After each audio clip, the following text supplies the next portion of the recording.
All right, hey folks. What happened to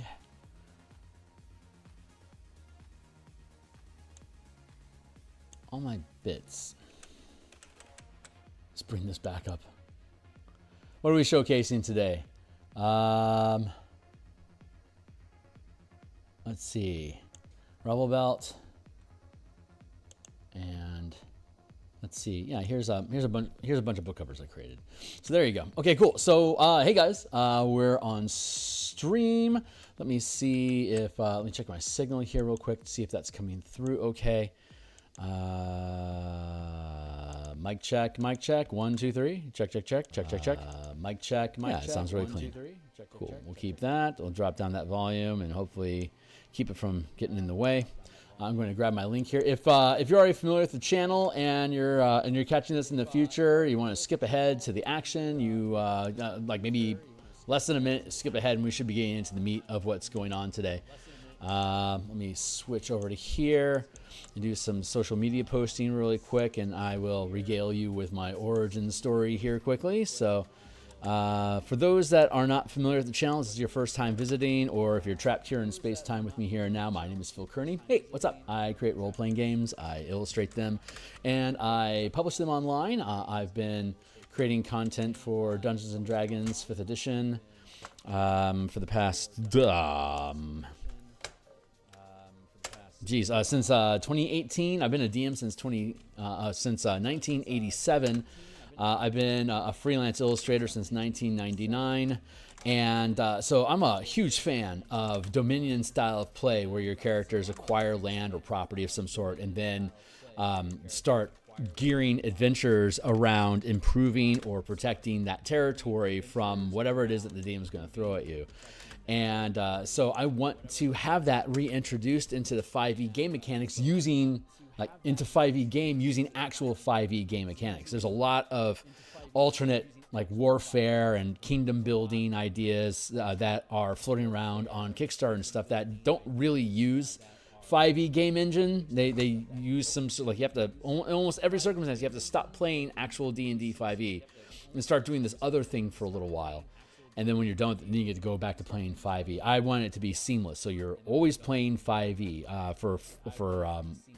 For armies and squad combat, you can check out my combat and exploration Spelljammer supplement that explains how squadrons and fleet combat works. You'll be seeing similar mechanics to those introduced in the Bastion system for running armies to field between different bastions. So, but right now we're going to be working on the facilities and starting to move into the settlements, which is a type of facility which expands the size into the scale of miles for you to be able to harvest materials like crops, herds of animals, gold or diamond or iron mines with a smelter, for instance. You can have all these things on a larger property, which is a settlement. So just to clean up the intro here before we get to work, let me slip that down there. And there we go. Yeah, here on YouTube, thanks a lot, guys. Like, subscribe, hit the bell icon for notifications when we're live in the future. I'm thrilled that we have more subscribers. Thanks a bunch for folks that are taking interest in this stuff. I really hope that we can I hope you're excited about these ideas and that I can keep presenting them to you in a sensible manner. So I'm going to drop my volume here down a tick because I can just hear myself too much and it's bothering me.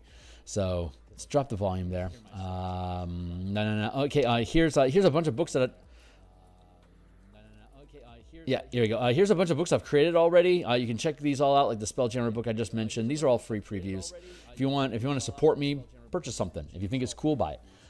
Here's the playtest document that we're working on right now. Speaking of providing free previews, this is the entire document that we've been working on. It's read only, so you can look, don't touch. But eventually, it'll also be on the DMsGuild with a full preview. Just to like show you what I mean here. Let's grab the Let's grab the Spelljammer book real quick. Here you go. And if you pop open the free preview, it's a 107-page book. You can see all 107 pages are present here. It has all of the rules for fleet and ship combat. broken down here for you, how you can maneuver ships, how you can change scale easily, how you can have mass combat working amongst multiple ships using the same 5e action economy. But this is just one example of just how I roll. If I'm going to publish it on the DMsGuild, here's all your 5e action economy to command ships and fleets in battle using the normal 5e game mechanics that you already know, just modifying them a little bit to be able to incorporate giant scale, like 50 and 500 foot scale ships. So, hey, Freelance, it's good to see you, my guy. So, yeah, so there's a quick skinny on that. If you think that stuff is cool, definitely check it out. There's like 120 some odd ship, creature, map, location, asset tokens that are included with it. So if you like Spelljammer, it's probably your jam. So back to it. Bastion Campaigns, like I said, we'll be doing the same thing here. Everyone can read along. This is the same document that I work on daily. So if we peel open my command folder here and blip, see, same thing. It's the exact same thing. So we're going to be editing today here, dropping down. We've already parsed through. We have how bastions scale by acquiring additional resource. But when you acquire resources, your bastion gains ranks. You could have the bastion gain levels with your characters, or you could have the bastion gaining ranks independently of the characters. If you let your bastion scale faster than your characters, then your characters basically become vassals of the bastion, like hirelings inside the bastion to solve problems that the bastion encounters along the way. If your character is equal or higher level, your characters are the lords and ladies of the bastion itself. So in a bastion campaign, the way that it works in the old Dominion style is we're going to have the bastion, as you issue orders or as players in control of the bastion, whether it's the characters or not that are in control, the players control the bastion. So you're making the decisions basically on a weekly basis what you want your bastion to do. And the higher rank your bastion is, the more orders you can issue at a time for them to execute. And instead of being a social interaction system where you just describe what is happening, and since there's no die rolls in the DMG, you just automatically resolve them, add time. With this system, you're incorporating ability checks that if you hit the ability check, the D20 test, if you pass it with your bastion, the bastion is able to complete the task that you wanted within the time frame provided. If they fail the die roll, it creates a complication, which you can then issue a secondary order to help like bolster the effects to resolve whatever that order was that they weren't able to do on their own. They needed support somehow. So you can issue a secondary order to basically roll a different type of check to cover the bases, or if you have free-floating resources, you can temporarily burn them to get a reroll, kind of like inspiration dice. And then the third option, well, technically the fourth option, there's four options technically. So there's more orders to just kind of double down on get it done. There's burning resources that week instead of investing in what you want your bastion to do. You're instead allowing yourself to gain rerolls through extra resources if you've ran out of orders. There's also making it a quest that when your characters complete the quest, they succeed at the task that you had assigned. Like they run into a barrier and you make it an adventure for your characters. When they finish the adventure, they resolve the barrier and then the task gets completed as expected. I'm actually running a campaign like that. I've been running it since February last year. Character's about 7th level now, and it's been a hell of a lot of fun. I'll be actually doing updates and a walkthrough on that on Saturday tomorrow during my brunch stream. If you're interested, so like, subscribe if you want to get notification when that happens. The fourth option is don't do anything about it, because when the Bastion turn clicks over, you can just dedicate the same order. Like you can keep that order locked in. Like if I only have 2 orders, I can issue my first rank Bastion. It's like build me chainmail, and if they run into a complication this week, then nothing gets done. But the following week, they have a chance to re-roll, so then maybe they can actually make progress. If it's going to take them 3 weeks to make the chainmail, then it would be 3 rolls ultimately that they would make. If it's something that's beyond their ability, like chainmail is within 100 gold piece value, so they can, like, yeah, I think chainmail is like 75 gold, so they should be able to build that without difficulty. But if it's something beyond their, hold on, I'm gonna mute that and bump my volume over here. If like for example, if a mom and pop shop, they could make chainmail in 1 week, so there's only 1 die roll, unless they run into a complication, which can make other rolls or have to wait another week to figure it out. But if it was like plate mail, which is 750 gold, it would take them 10 weeks to make it. And so they would have to make repeated rolls, and they have a higher chance of having complications arise. Or you can just start stacking up resources to increase your Bastion levels so that you can handle it. So, hey, Steve, it's good to see you. Oh, art cover's in the way. God. Is that... Hold on, let me go back. Oh. That should be here. Yeah, there we go. I think I had it backwards. All right. You should be able to see everything now. Sorry. Okay, yeah, so we were talking about... Damn it, I hate when I do that. I jostled my things. I was talking about looking at the Spelljammer stuff. I want to brag about that again real quick just to show you what I was looking at here for like scaling combat and stuff.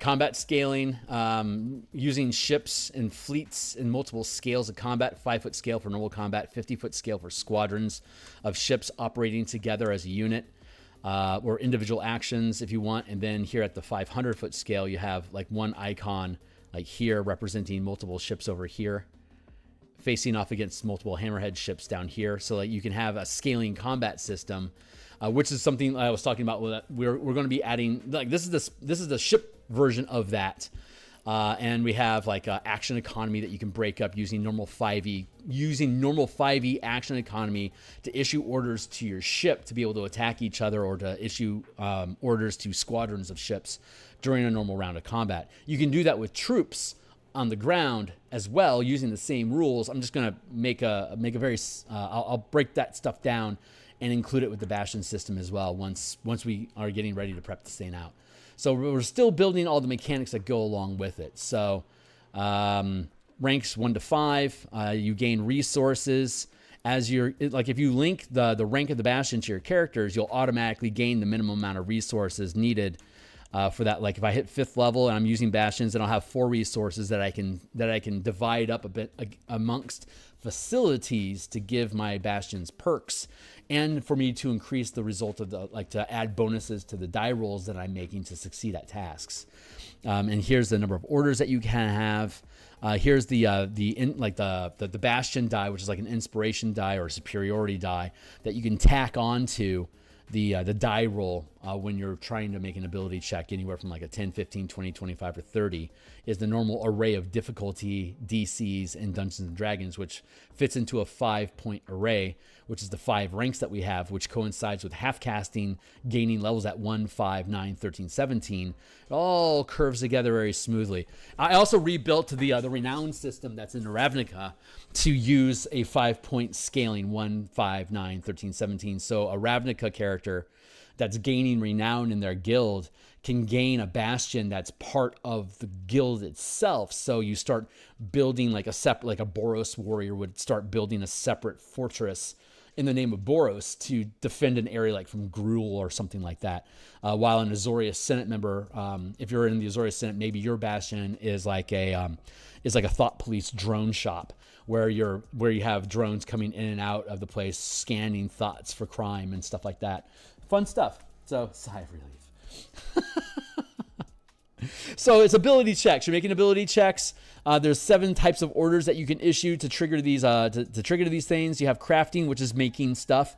Empowering is making stuff magical, as well as like imbuing your characters with charms, or like temporarily gaining proficiency in a skill that you might need for an upcoming mission. For instance, you can like have a training area that you can then invest resources into to basically toggle to grant your characters a feat, or like proficiency in a saving throw, or proficiency expertise in a particular skill, weapon mastery, or weapon and armor proficiencies, a feat. There's a number of different things that you can do with it. As it scales up in rank, it becomes more skilled in being able to train you so you can pull off higher and higher rank stuff. Harvesting is gathering materials. You don't need to worry about harvesting at all unless you like the fantasy of controlling a settlement that is gathering resources. Like if your team acquires a diamond mine, then that diamond mine is a physical location on a map that you then build basically a settlement around that becomes the place where your Bastion is at, that's now overseeing the operation of the mine, the processing of it, and then exporting those things. But you can also do the same thing with crops. You can do the same thing like with herds of buffalo. You have a region that these things exist inside of, and the tasks, the orders that you issue to your bastion is to harvest those materials, which is either just part of the operation of your bastion to maintain, to keep it in the black so it doesn't go bankrupt. But it could also be used to gather specific materials that you want to make non-magical or magical items like poisons, potions, healing, stuff like that. So, and we have that all laid out in the book already here in the sample. Maintain is typically involving with because you have to maintain a lifestyle to retain solvency. Like you have to always have a poor to aristocratic is 5-point scales. Poor, modest, comfortable, wealthy, and aristocratic. 5 scales, 10, 15, 20, 25, 30 DC. Really difficult to hit an aristocratic lifestyle, but if you can, good for everyone involved. If you've got an aristocratic lifestyle you're maintaining for your entire bastion, pretty easy for you to be able to recruit more people into your bastion. Hey, we're stupid rich, and we want to hire you. It's like, okay, do I get a stupid rich lifestyle too? Yes, you do. Okay, great, I'm hired. Like, it makes it really, really easy for you to be able to recruit in people. And in some, you could have like this wizard would be happy to work with you to make scrolls on the side for your characters, but he's going to require you maintain a wealthy lifestyle for him to remain interested in working for you. If you can't lock in a wealthy lifestyle, a DC 25, consistently for your bastion, that guy's going to skate eventually. Maybe you want to break off and start another bastion. Like, let's give you a separate library that we can easily maintain a lifestyle for you where you don't have to be bothered by people. So like your dock workers can have a comfortable lifestyle while your elite magic builders are sustaining a separate lifestyle in a different location with a wealthy or aristocratic lifestyle. You could maintain a higher level of standard for yourself over minions that you don't care as much about. Or you could be like one of those philanthropists that want to set a lifestyle for everybody in your organization, and that's where your strength in your organization comes from. You're always helping build up. Even the least of you in the organization is living comfortably or wealthily.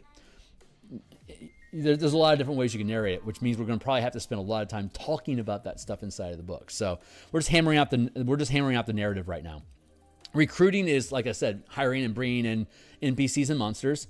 Researching is discovering information either through like magical archive or spy networks. You're gathering information that you don't already have already. And then trade is gathering is like harvesting, but you don't have to sustain your own. You don't have to have your own settlement to get the material. The act of trading is you find merchants that already have settlements that are trying to export goods. Your act of trade is being receptive to receive that stuff. And there's whether it's harvesting or trade, there's plants, animals, and minerals, right? So if you want to like start getting into making leather armor, you're going to need to have access to animal materials like leather skins to be able to build the leather out of. You might also need to have plants to have like cotton stuffing in it. And you might have to have minerals like iron for you to be able to build clasps and buckles and stuff.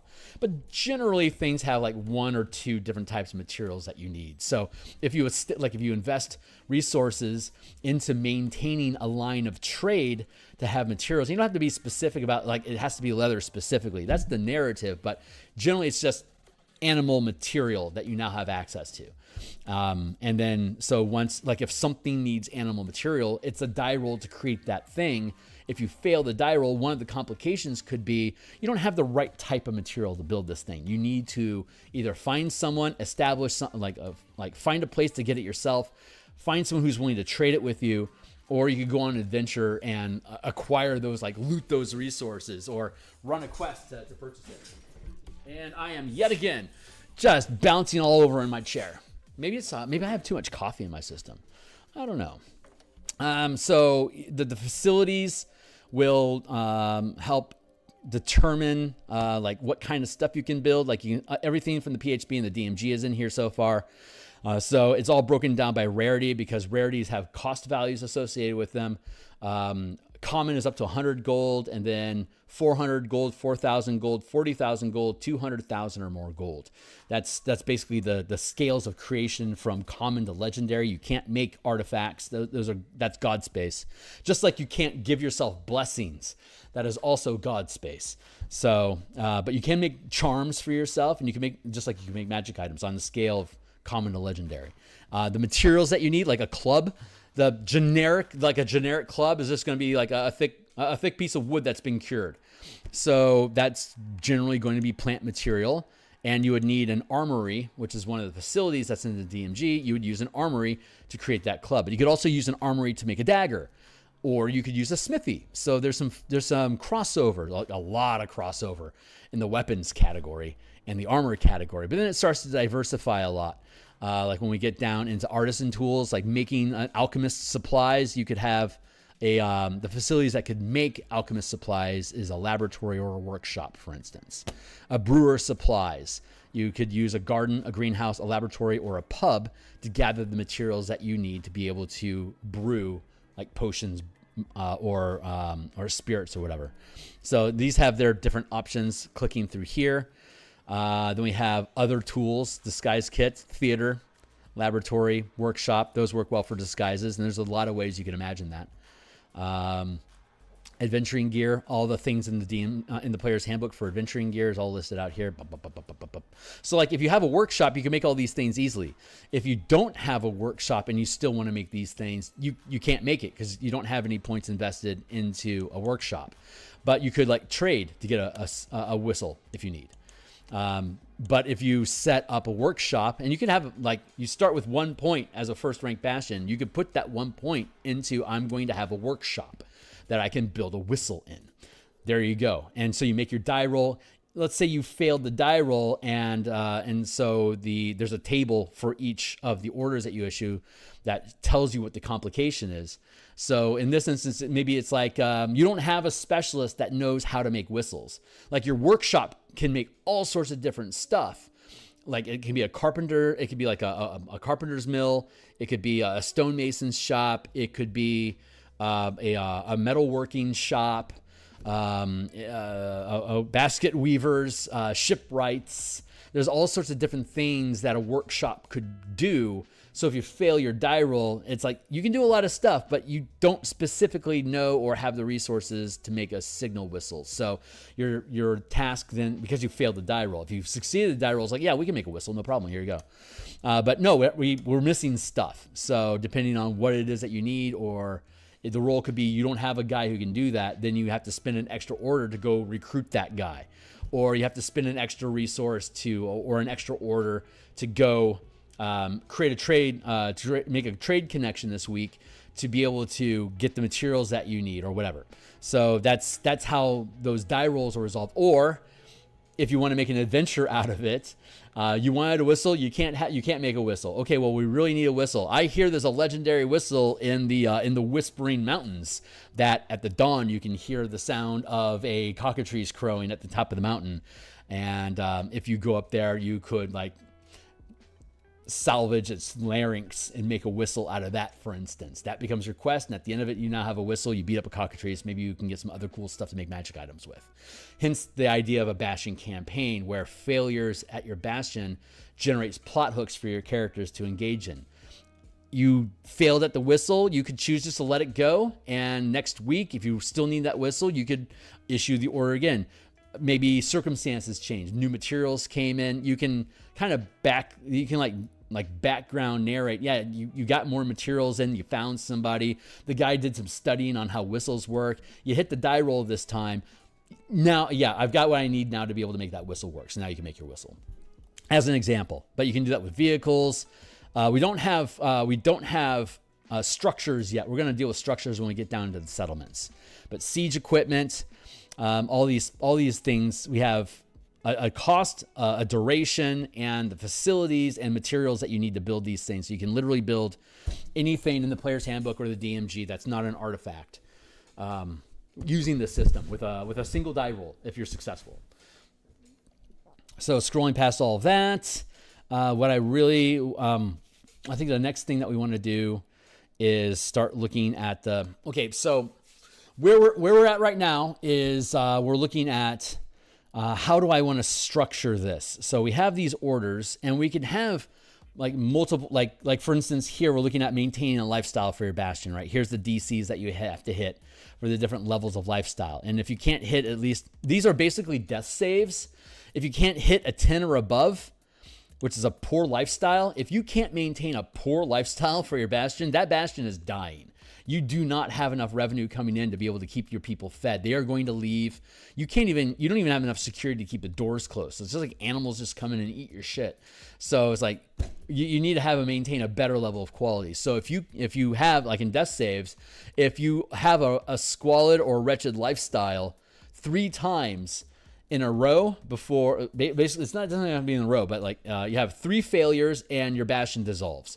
Or if at any of those points you have 3 successes over it, then you're good to go. But you can always take points of your resources, like a poor lifestyle requires 1 resource to lock in. And depending on what rank your Bastion is, you can sustain that lifestyle for a longer period of time. A first rank Bastion can only sustain its lifestyle for a single week. So you can't even really maintain it. It's too small of a shop to be able to have enough enough wealth accumulated to be able to weather storm, like higher rank storm. So like first rank is 1 week. So there is no sustaining. Second rank is on a monthly basis. What is it? There's a week, month, day, week, month, season, year. Those are the 5 scales of time that can exist for making stuff in the game. Nothing.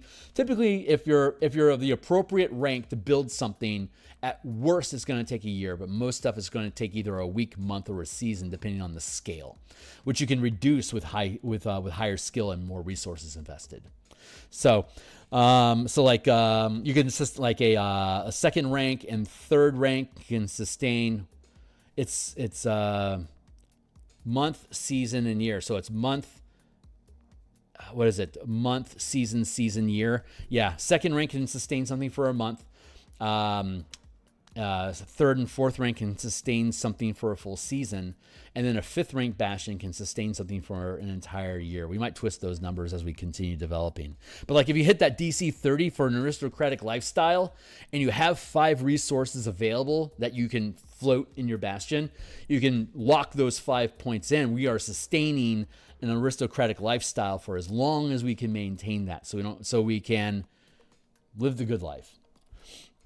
So that's like one thing you can do with maintaining, but there's other things you can do with maintaining as well further down below. And so what I'm looking at is how do I want to break up how do I want to organize this stuff? So we have the facilities that we already have listed out here. And last session, we spent time on looking at the rank of the rank of facility, like at what level, what's the minimum level your Bastion needs to be to have something. Like if you want to have like an interdimensional demi-plane that has a different time space than the normal world that you're on, you have to be a 5th rank Bastion, which is effectively a 17th level character that can cast demi-plane and create a pocket dimension with different time dilation for you to be able to speed up crafting and powering and harvesting materials inside of that demi-plane.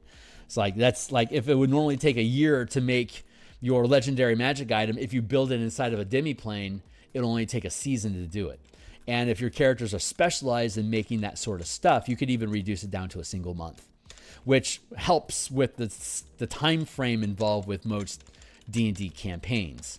So if you can reduce down the time frame down to a week or a day, that is most likely going to serve the purposes of your game a lot better, unless you're specifically running a campaign that has like this Bastion campaign style.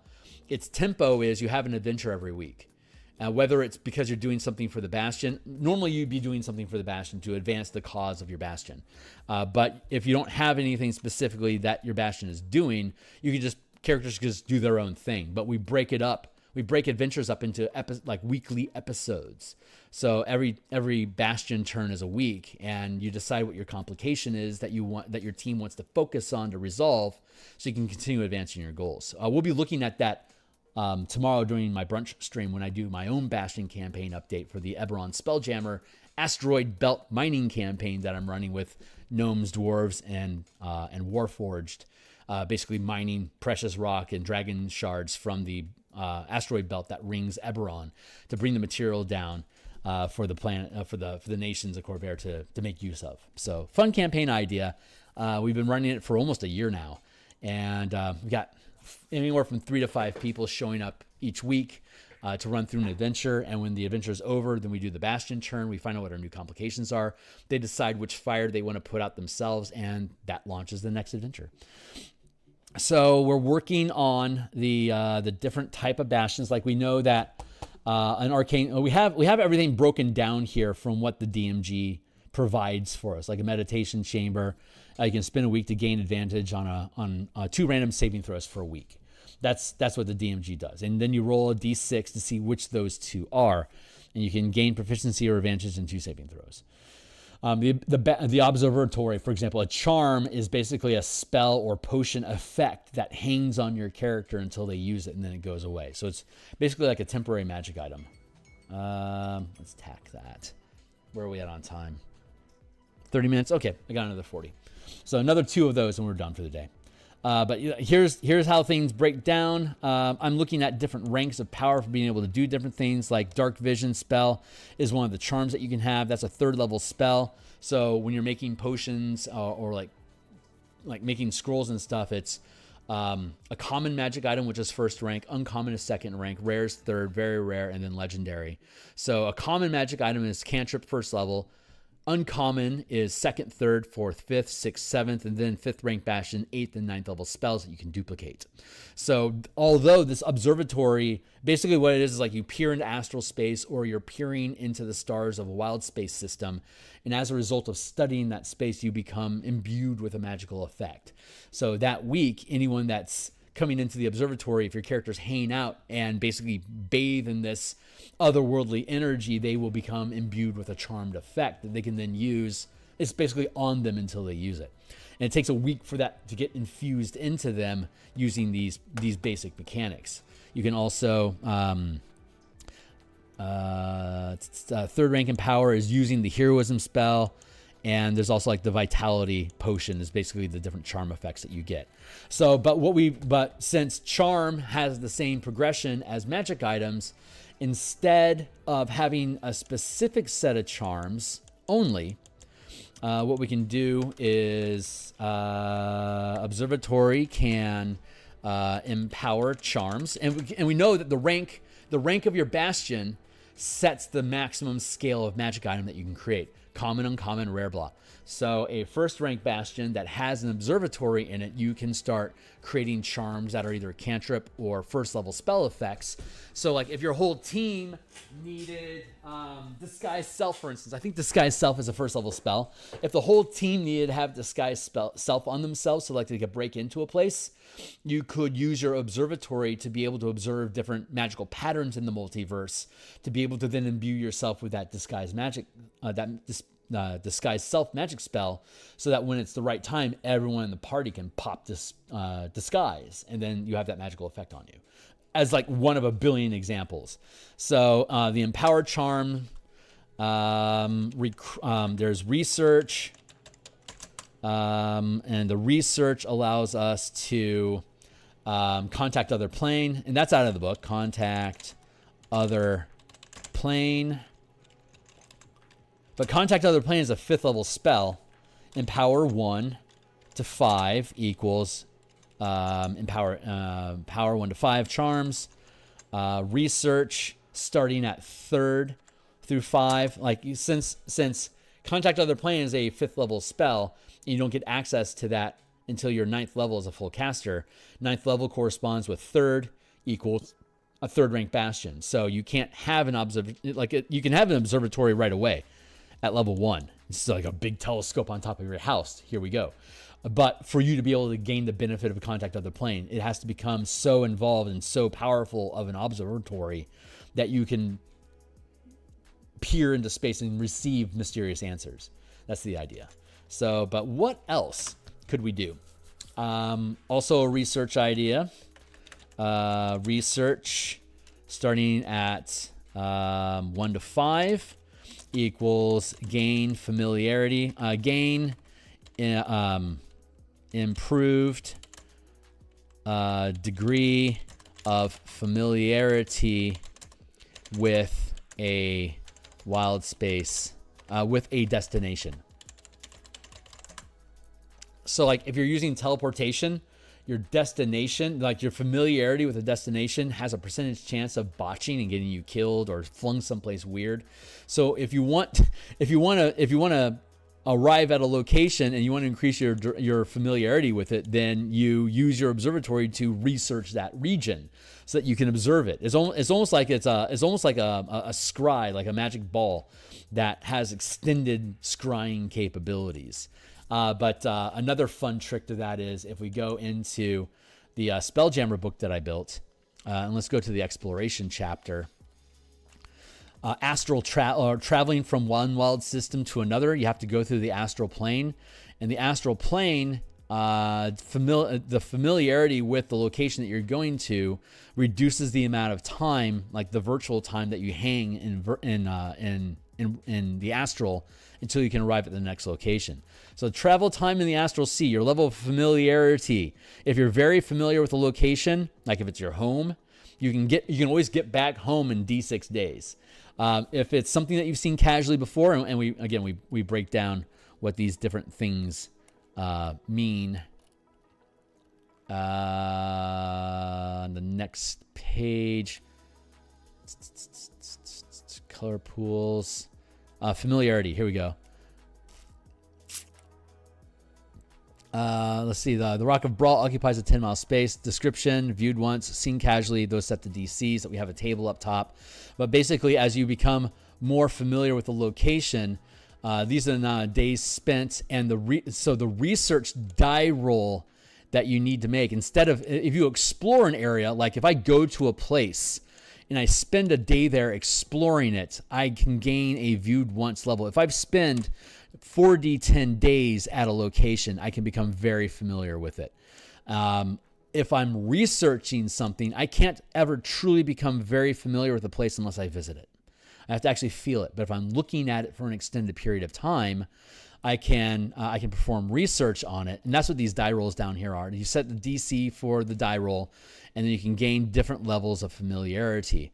And so we can use the Bastion system with the observatory. Where'd it go? We can use the observatory. Wrong one. There we go. To gain those levels of familiarity. So the levels of familiarity that exists equals viewed once, seen casually, very familiar. Description, 1, 2, 3. Description, seen once, and viewed once and seen casually.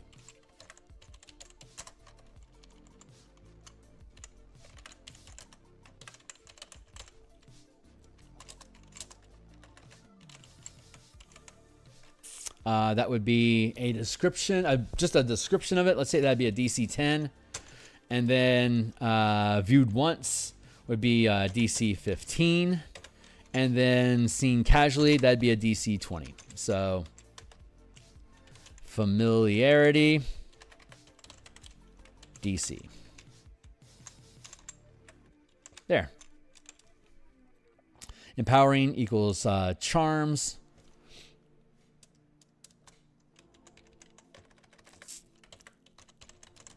Common to legendary.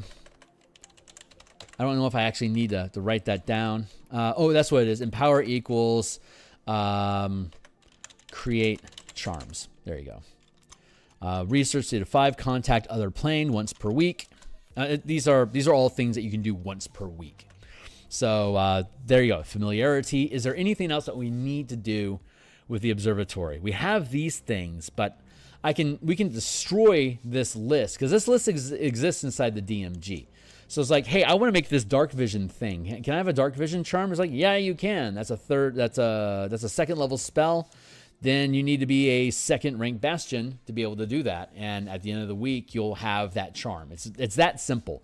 The DMG is providing you with options or like Yeah, options or like examples of what you can do. They frame it as these are the things that you can do in your Bastion, but we've extrapolated what all those things actually mean, and that's how we've came up with these tables of these different ranks with different commonality and blah blah blah.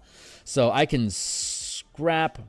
I want to scrap all this, but something in my brain is telling me not to just destroy it all. So I think what I'm going to do is actually grab all of these and drop them down at the end of the document. And you can see that we're creating additional type of facilities to complement different, like empower or recruiting is like you can gain a specialist sidekick. Your Bastion attracts adventurers seeking patrons. You gain a sidekick, either an adept, expert, or warrior. Its maximum level is determined by the rank of the facility. A sidekick can never be a level higher than the characters. So a first rank Bastion can attract a sidekick of level 1 to 4. A 5th rank Bastion can attract a sidekick of 17th or higher level. And if your characters are 18th level, then they would come in at 17th level. And if they hang out with you, they'll gain 18th level and then probably be able to pace with you to 19th and then 20th. So that's the ideas that go on there. Did we trim this out? Yes, we did. So before I forget about it, let's drop down. So those are theoretical facilities that we're going to be building to be able to create these results. We're going to go down here and call this the scrap pile. Facilities as per DMG.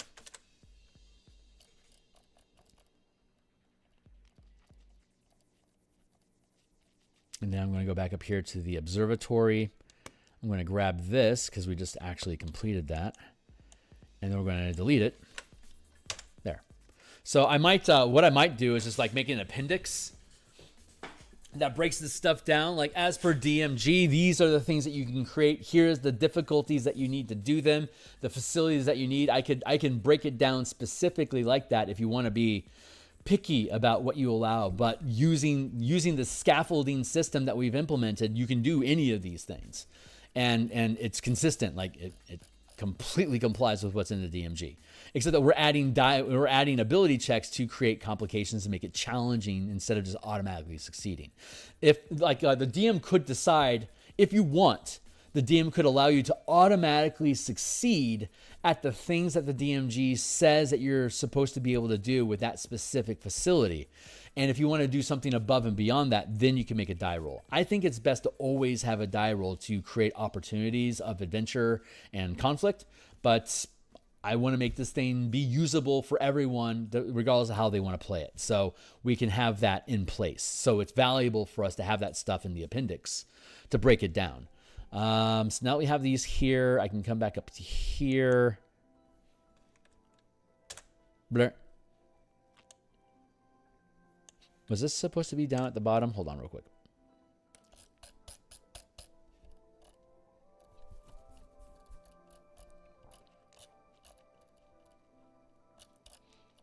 These are complications. Again, this whole document is available to you. If you want to look through it and see what's going on, it's right here in the playtest document right here. And if you want to hang out and ask questions and stuff, my Discord community is available to anyone that wants to drop in, and that is located right here. So check it out if you want. Hang out, ask me anything. Yeah. Let's see.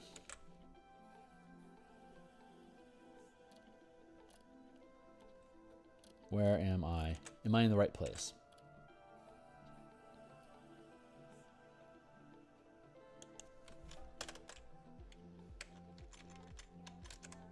Armory is not that exotic. Okay, cool. Let's get back on task. Hopefully this stuff makes sense. You know what the worst thing in life is when you're ranting about something and no one knows what the hell you're talking about. Hopefully we've built this thing properly so that the stuff that we're talking about makes sense. Let's see. Looking at, let's see.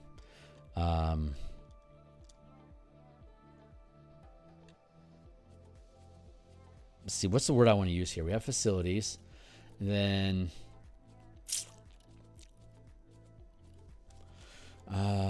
facility. What do I want to say here? Facilities. and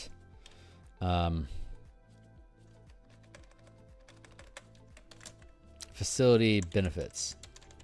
How about that?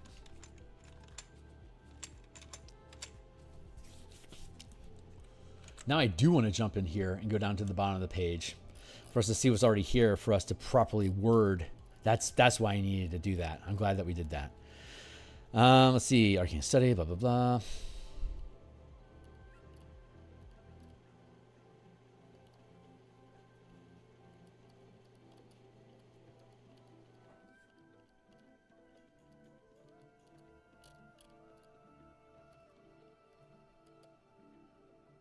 There we go. Arcane study, first rank in power. Create arcane focus and spell books.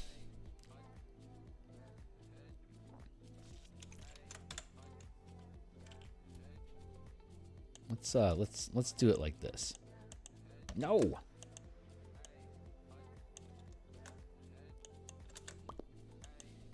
There.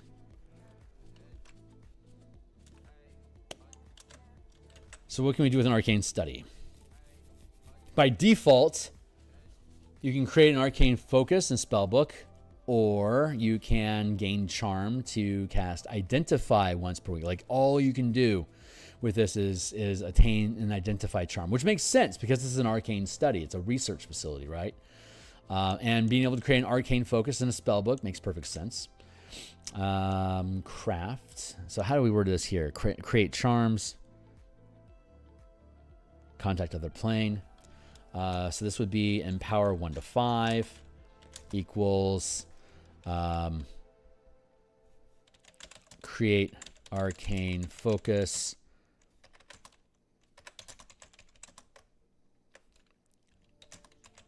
spellbooks. I technically don't have to list it that way because it's going to get, like when we get to guild, like when we get to the workshop, it's going to be insane. Create all this stuff. So what it should really be is create items as per the equipment list up above. But for now, we'll go with this stuff. And then we have empower 1 to 5 equals. This allows us to craft charms. Let's verify on our big list of stuff that charms are included with the arcane study.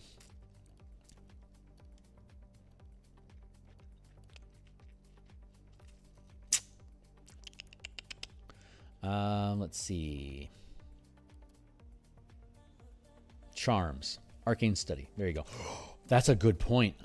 Create arcane focus. Empower equals create charms. We also have research 1 to 5 equals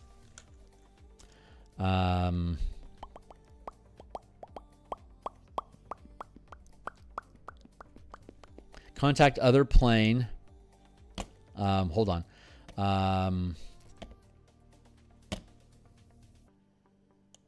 My mouse is acting goofy. I want to clean up this language. We need, it's important, equals observatory will be divine or arcane charms. There you go. And then research equals contact other plane. 1 question per difficulty.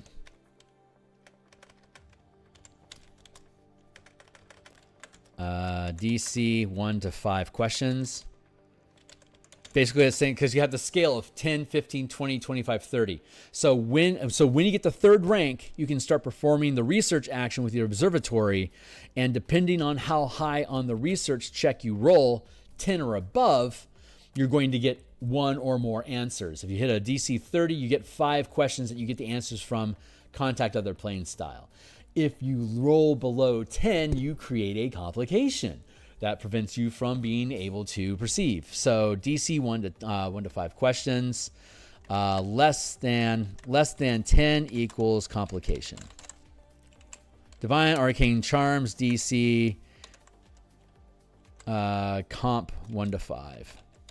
Like if I want to make a common magic item, like if I want to imbue my characters with a common charm, that is a DC 10. If I want to imbue my characters with legendary charm, I'm going to have to be 5th rank to do so. But if I am, then it's a DC 30 to be able to imbue them with that charm.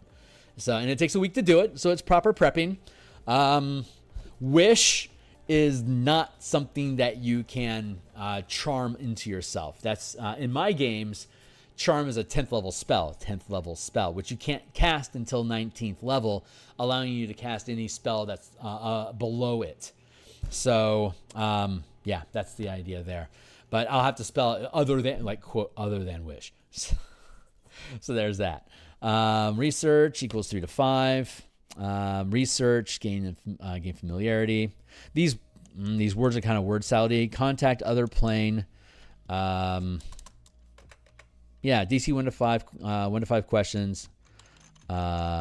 This is not the best language to use. Contact other plane. Yeah, like when we go through this, we'll probably like build out each category, and it'll probably just be a shitload of charts that's going to get really redundant after a while. But we would literally spell out like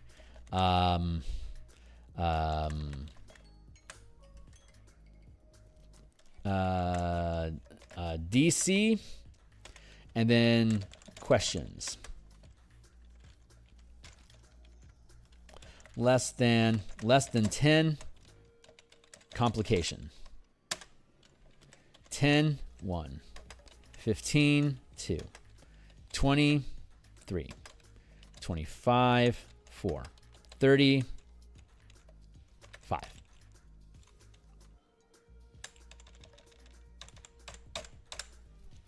Formatting for this book is going to be interesting.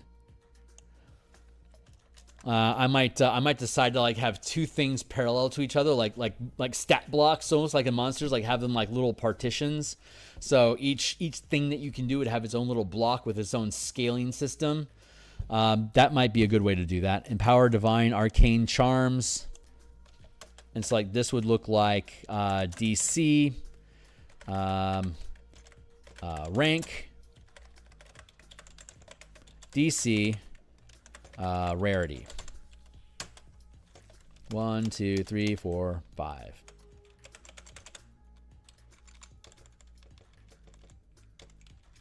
Right? These patterns are pretty obvious, huh?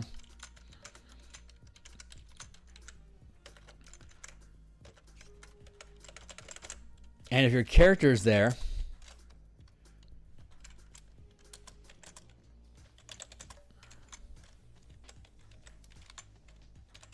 they get to make an ability check and add your Bastion die roll like a Bardic Inspiration die to reflect your Bastion's hirelings helping you perform the task.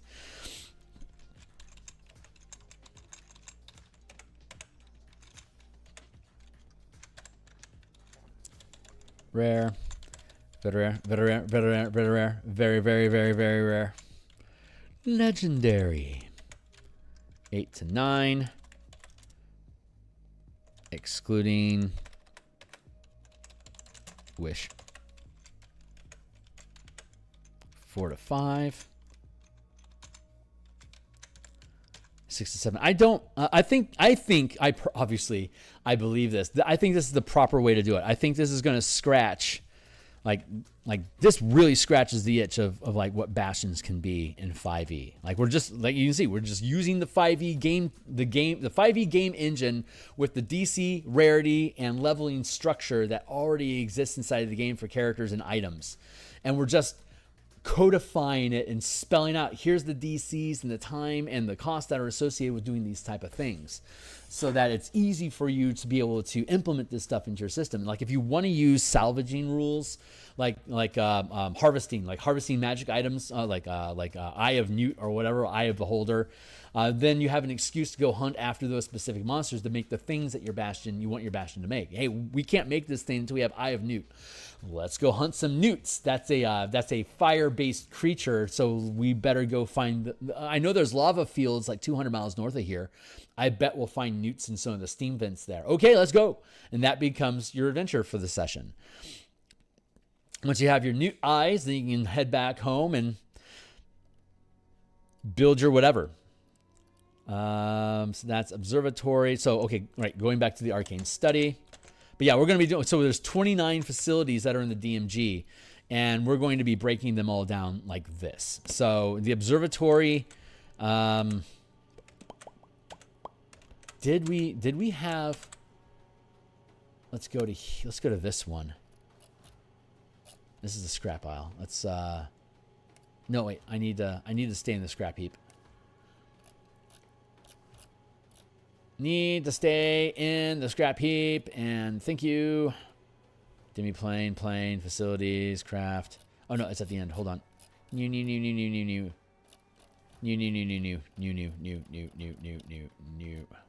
I had the wrong folder opened.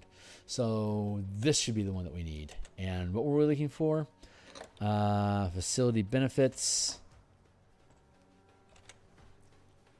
Yeah, arcane study. So we have, yeah, the create. Okay, so this is going to get ridiculous after a while. Oh, let's go. Yeah, actually, this is what we need. Let's look at the arcane. Let's go to the facilities and see what the arcane focus is actually sitting on. Here we go. Craft, yeah. So this would actually be crafting.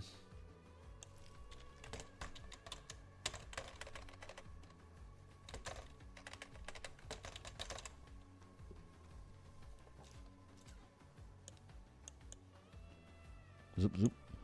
Yeah, keep that up. Crafting 1 to 5 equals create.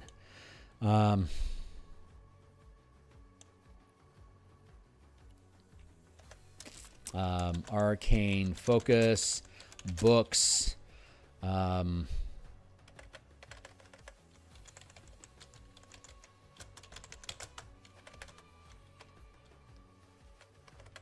equals C item list. Maybe that's the best way to do that. See item list, because there's so many different things that you can freaking make with these different facilities. What I'm going to do is when we publish this, I'm going to provide an editable spreadsheet, a sorting spreadsheet that'll have items, materials, the DC, the rarity, and the duration of time, and the orders needed to create them. I'm going to have all of those on sortable lists. It's like all the things that require animal material, you can click there and sort them by that. All the things that require minerals, we can sort it by that. Anything that requires a workshop, we can sort it by that. So you can, if you have a facility, you can take the spreadsheet and just click on sort by facilities, and then everything in the PHP and the DMG that can be made in a workshop will populate at the top of the list of here's all the stuff that you can make with the workshop, and here's the order of all of the here's the rank of Bastion that you need to be able to successfully create them because of the skill of your team. So that's the idea. So see item list. So that'll be something that we're going to include in the zip folder, because whenever I publish something, there's usually a zip folder with like tokens or additional tables or like play mats or maps or whatever. There's typically always going to be something. There's typically something included. There's a couple products I have that don't have add-ons like that, but most of them do. So empower equals create magic items, create. Is it create? There's charms, but what else is there? This is the wrong list. This is also the wrong list. This is. Let's go look at arcane. What magic items can we make with the arcane study? Charms and. Here we go. Magic items. We can make charms. We can make wondrous items. We can make wands, staves, scrolls, rod, ring. Maybe we don't need. Maybe we specifically. Okay, here's the question: do we want specifically to require a? I don't have scriptorum listed in here. Let's remove arcane study for scrolls.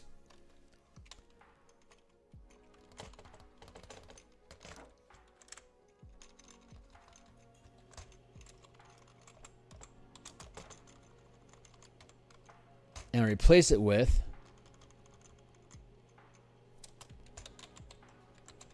Scriptorum, which is where you make scrolls. So that makes sense. Arcade Library, Sacristy, Reliquary. Damn it. Get out of the way. There you go, Mountain. There. Okay, cool. So let's see. Let's make a quick list.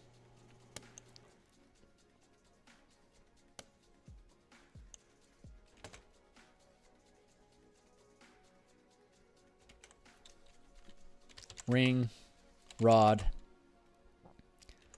staff, wand, wondrous, charm,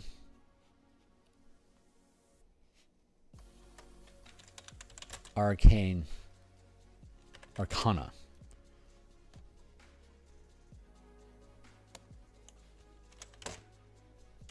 There we go.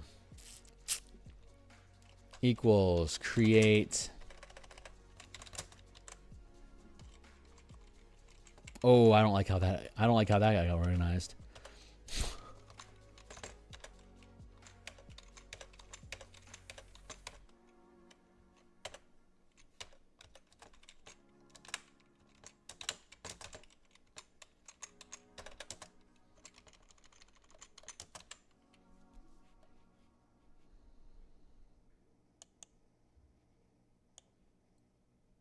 There.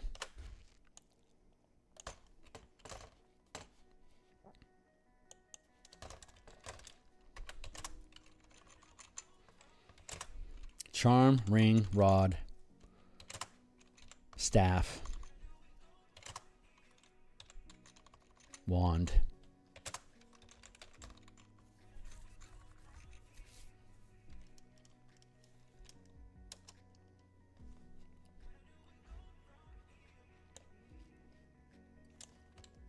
and the same table.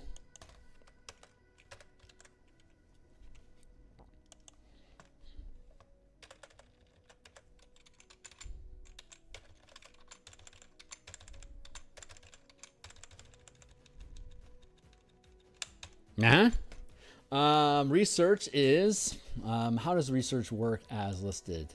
Does the arcane study allow us to research? Looks like the answer is no, but let's double check it real quick because double checking is always fun.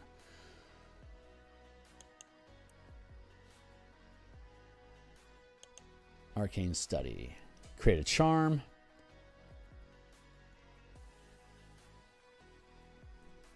Yeah, okay.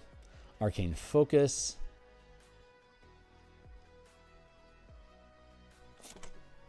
Oop. Bum, bum, bum, bum, bum. All right. That tells me it's 2:30 here in Seattle.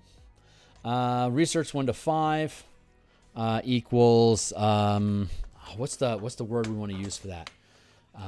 Let's see.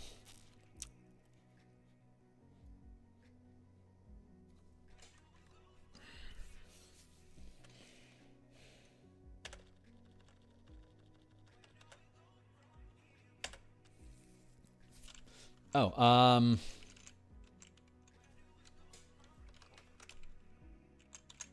facility unique benefits. Unique benefits. Let's call it facility benefits there. The one thing that we need to include is increase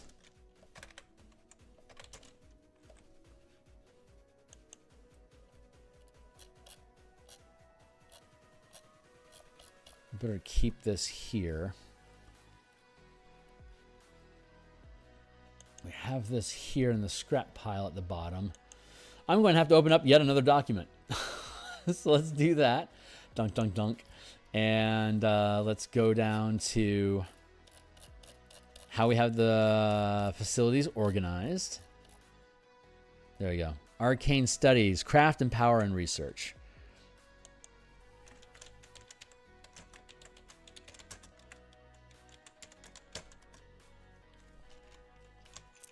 Increase the rank in 1 order.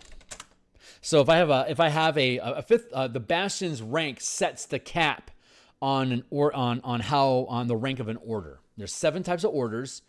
So if I have a 3rd rank Bastion, I could have any orders can be up to 3rd rank, which means that I can roll a D8 on top of the 3rd rank. D20 plus 3 equals DC. A success or failure, add a D8 if I have 3 facilities, like if I'm researching. So I can, every time I take an arcane study, I could either increase the craft, empower, or research of my Bastion by 1 rank. So I could have 1 arcane study, and I could have 5 ranks of crafting, 5 ranks of empowering, and 5 ranks of research for a total of 15 resources invested into just my arcane study. And I can do all the things that we have listed here. Well, there's only empowerment and crafting, but we can empower and craft up to 5th rank stuff. And whenever we're using a research check, for example, like the empower check, we would use the empower check specifically here. We would have the craft check, which would specifically be used here to create the items on the list that are created by arcane studies. And then we have the research. So if I wanted to craft an uncommon magic item, my 2nd rank Bastion is capable of doing that. But if I only have 1 rank in arcane study, if I only have 1 rank in stuff that can craft arcane material, then I'm only going to roll a D4 and add it to my result. If I want to make a legendary arcane magic item, I'm going to want to roll a D12 on top of my die roll. Otherwise, I'm never going to hit it. So I have to have enough resources invested into different types of facilities to make sure I get that full plus D12 to my die roll. I could pull it off with a D4. With a D10. D20 plus 5. Technically, I only need a D20 plus 5 plus D6, but it's going to be really, really difficult for me to roll both a 19 or 20 on top of a 6 or a 5. So like if I get to a 12, I have more wiggle room. I could roll like a 4 or better on my D12 while I roll a 20 on my 20-sided die, or I could roll a 1 on my D12 and a 14 on my 20, and with the plus 5 bonus, I'd still hit a DC 30.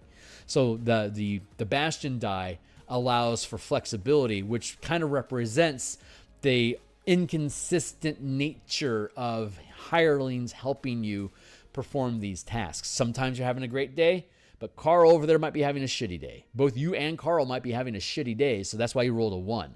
All of you guys could be banging in all cylinders, and that's why you rolled the 8 or whatever die roll it is. So you can narrate it that way by the die roll itself, and then what the Bastion die does is how well your hirelings are helping you perform that task, or like their individual, like their contribution to the effort.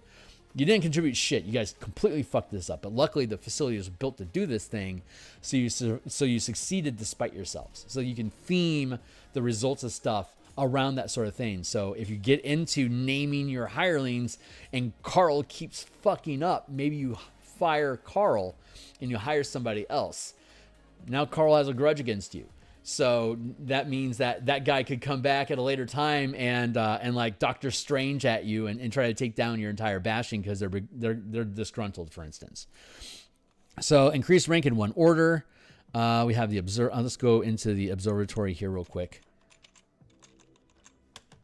And increase rank in 1 order.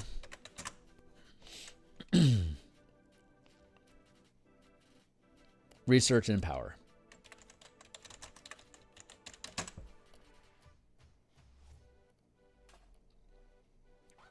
You could have an observatory that you've put 5 points into your observatory, so it by itself has 5th rank research capability. So you can use the power of your magical orrery in the observatory to discover information like what's the true name of Baphomet? Well, it'd be a DC 30 to find that out. You could, assuming it's possible, it would be nearly impossible. So if you could do it, it'd be a DC 30. You're using an observatory to stare into his abyssal home. And at some point you hear his mother whisper his true name while he tucks him in at night, for instance. We now know Baphomet's true name. And now we can control him despite his mother's rage. That sort of thing. And we are I'm almost out of time. So I think we can, there's not a lot of stuff here going for the arcane study right now. We have the crafting stuff. Craft arcane stuff. See item list. Craft arcane stuff. See item list. Empower 1 to 5. Create. Craft arcane stuff. Empower arcane stuff.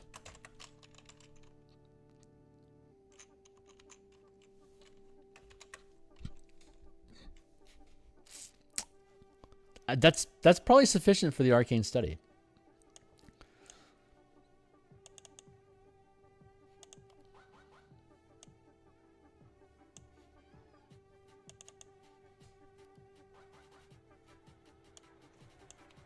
Copy.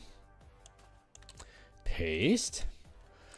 Let's see. What does the armory do for us? Craft, empower, trade.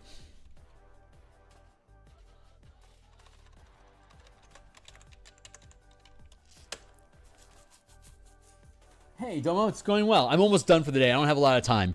This is a short session today, but I'll be back for a 3-hour block tomorrow. So we're going through the 29 facilities that currently exist to parse out the specific orders and what you can do, like what you can do with each of them. Thank you for the reminder, Timely Timer. I'm going to turn you off. 1, 2, buckle and shoe. Armory. What can we normally do with an armory? Click over to here. Armory is trade. So the only thing in the DMG, the only thing you can do with an armory is trade, is to create a trade line to acquire ammunition, armor, shields, and weapons. There's literally nothing in the DMG that says you can make armor and weapons. You have to trade to get access to them. They want you to spend wealth on stuff on your characters. That's kind of how that's going. Instead, so we'll have the trade order. Trade 1 to 5, and this is a look at the list. Look at the list. Oh yeah, we missed the archive. That's okay. Armory is quick and easy. We'll do that first.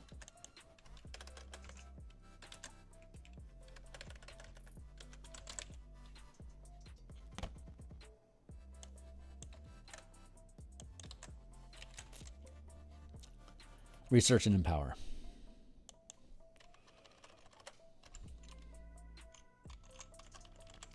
Once we have all these organized, we'll be able to see, like for example, the arcane study was stepping on the toes of the scriptorum, so we removed arcane study from being able to create scrolls. So the scriptorum will be able to make scrolls, druid, cleric, paladin, ranger, any kind of scroll, any type of magic. Here you go. But the arcane study can specifically only empower arcane stuff, whether it's just arcana directly, which would be arcana, charm, ring, rod, staff, wand, wandress, that are arcane stuff. This is not the right language. Arcane stuff is not a technical term, but we're still mutting our way through it. So increase the rank in one order, empower and research. What else can we do? Empower. How do we word empower? Empower 1 to 5.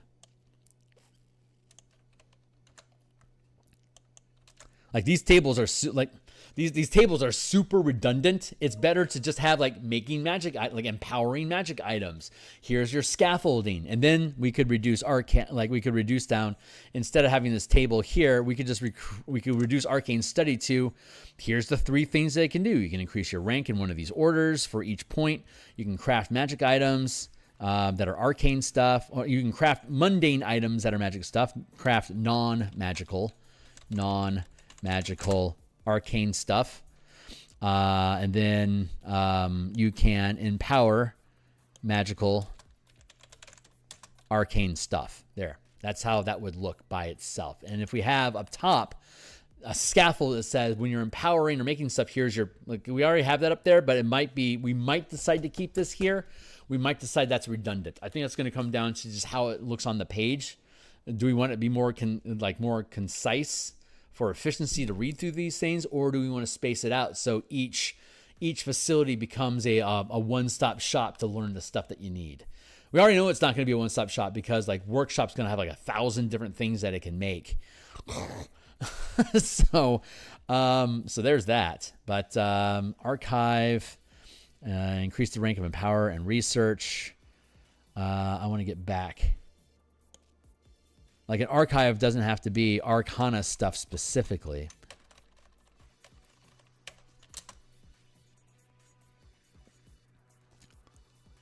Trade 1 to 5 equals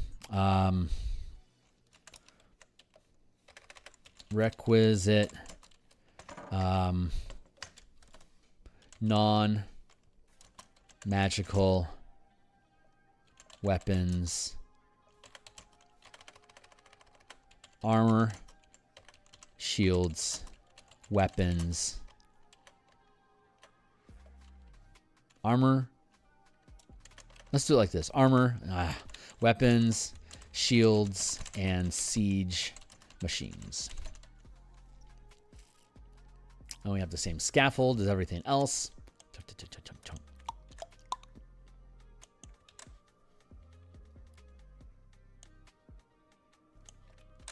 And then we have Empower 1 to 5. Empower armaments. Empower. How does that go? Empower magical stuff. Oh, that's the way to do it.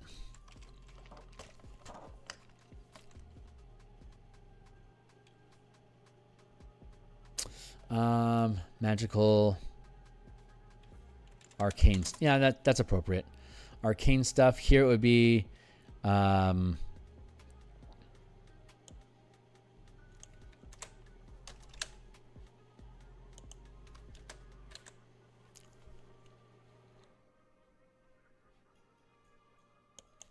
empower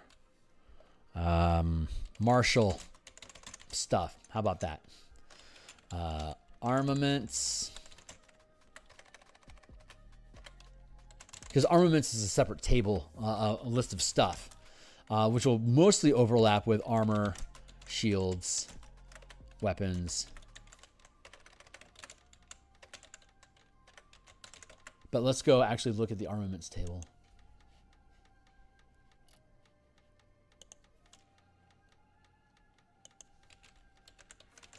And then we'll be done for the day.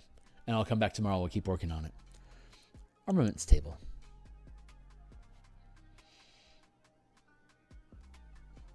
Armor, sword, shield, sword, armor, weapon, armor, shield, armor, weapon, veteran. What is a veteran's cane? The bonus action, you can transform this walking cane into an ordinary longsword. There you go. Kind of a weapony thing. Walloping ammo. A creature hit by this ammunition must succeed on a DC 10 strength saving throw or be prone. I love it. That's awesome. But let's see what happens. Armor, weapon. Oh, yeah, bracers of archery. That's not specifically a weapon per se. It's a magic item. Bracers, it's a wondrous magical item. So normally, like a workshop could make these because it's a wondrous item.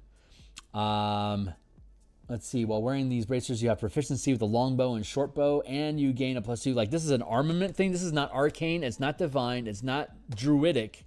It's armament specifically. It's martial. This is a martial type of magic. So, or another, like the workshop could make wondrous. The armory can make this because it is a martial type weapon. So you have those two things. You had a workshop and an armory. You can make all sorts of shit to help imbue your characters. Armor, weapon, gauntlet. Again, gauntlets aren't specifically armor. They're wondrous magical items that boost your strength. That's another martial sort of thing. Once we start implementing the martial power system, an armory can be used to empower magic items with martial powers. So if I were to publish this before the martial powers book, then we would be able to include in the martial powers book. If you're using this with the Bastion system, here's additional facilities or how the martial power system modifies the facilities that are in the Bastion campaign system. And in the Bastion campaign system, we say if you're using the martial power system here, you can also bump with the martial power stuff, and then we can bundle them together and make a martial Bastion book. So bundling chances to give people discount coupons to things and having them all available for people to play with. Everything cross-references each other. Like we're utilizing the familiarity thing from Spelljammer already, which is the same thing that you would use for teleportation. So you don't need to specifically call it out, but we can have a Spelljammer Bastions book once this is out, and the Spelljammer book that we can have a bridge book between the two of them. It's like you have Spelljammer, you have Bastions, you can have a Spelljammer Bastion book, and if you bundle all three of them together, it's like 50% all off of all of them or whatever. Javelin. Yeah, I think we've proved our potions. Here we go.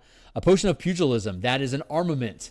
So you could technically, your Bastion, your armory can technically make potions of pugilism. Maybe it's like the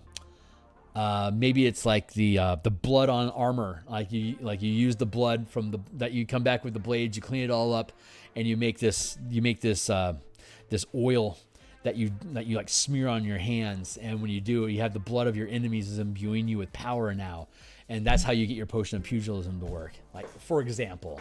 So flavor abounds, and we'll probably have to provide examples of that sort of stuff, but I think that's good. So requisite non-magical items. Oh yeah, and there's also crafting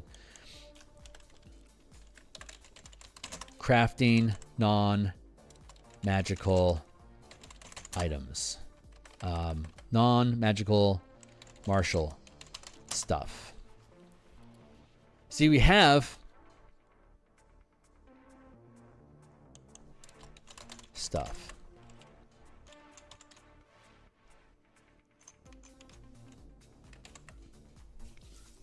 So like this is a little redundant. Like I have the same table 3 times. It's just that feels redundant. So I think I can afford to get rid of that. I think that's probably the proper way to play.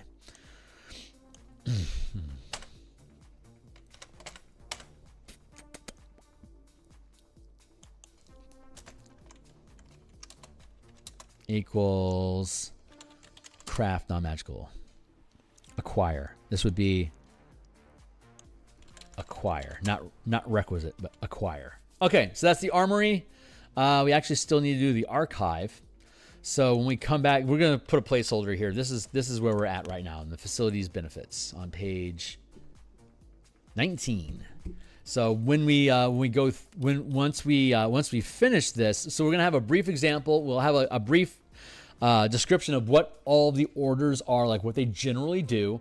A description, a brief listing of all the facilities where these orders can be carried out. We will then have all the specific facilities listing what orders that you can issue using those facilities, and then after the facilities, we'll have the big list of magic items of all non and magical items. So see item list. And we'll continue to figure out how to clean up the language on this. But yeah, so there's 27 archive plus the other 24 after that. Once we finish all of these, we can start condensing the information just to clean it up. And then we can start looking at, like, are there additional, like, did we come up with additional orders that aren't already covered by this document that we can add in, like